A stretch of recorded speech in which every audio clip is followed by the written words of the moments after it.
கர்த்தர் எல்லார் மேலையும் தயவுள்ளவராய் இருக்கிறார், கிருபை உள்ளவராய் இருக்கிறார், இரக்கம் உள்ளவராய் இருக்கிறார். இப்பொழுதும் நாம் கூட வாழ்ந்திருப்பது தேவனுடைய கிருபையினால.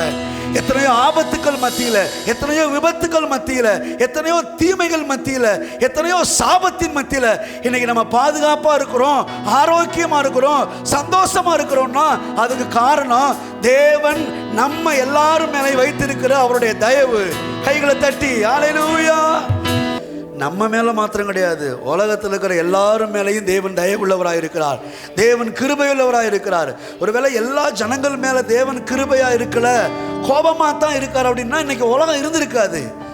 ஒரு முறை மனுஷனுடைய பாவம் தேவ சந்நிதியில எட்டினது. நோவா காலத்துல மக்கள் செய்த பாவம் தேவ சந்நிதியில எட்டினதுனால எல்லா ஜனங்களும் அழிக்கப்பட்டு போய்விட்டார்கள். ஏன் கேட்டா மனிதனுடைய பாவம் அவ்வளவு உயர்ந்திருந்தது. இப்போ நோவா காலத்து பாவத்தையும் இந்த காலத்து பாவத்தையும் சேர்த்து வச்சு பார்த்தீங்கன்னா நோவா காலத்தை விட அதிகமான பாவத்துக்குள்ள இன்னைக்கு உலகம் போய்கிட்டு இருக்குது.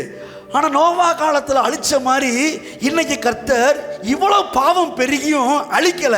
ஏன் தெரியுமா? எல்லாரும் மேலேயும் தேவன் தயவுள்ளவராய் இருக்கிறார்.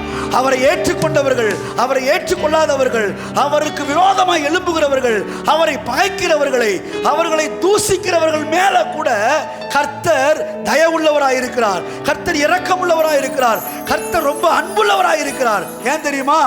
எல்லா மனுஷருக்காகவும் இயேசு ரத்தம் சிந்திருக்கிறார்.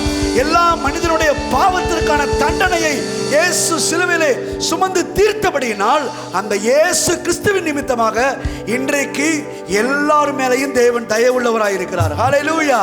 கிருபையால் வாழ்வதால் கிருபைக்காய் நன்றி சொல்கிறேன்.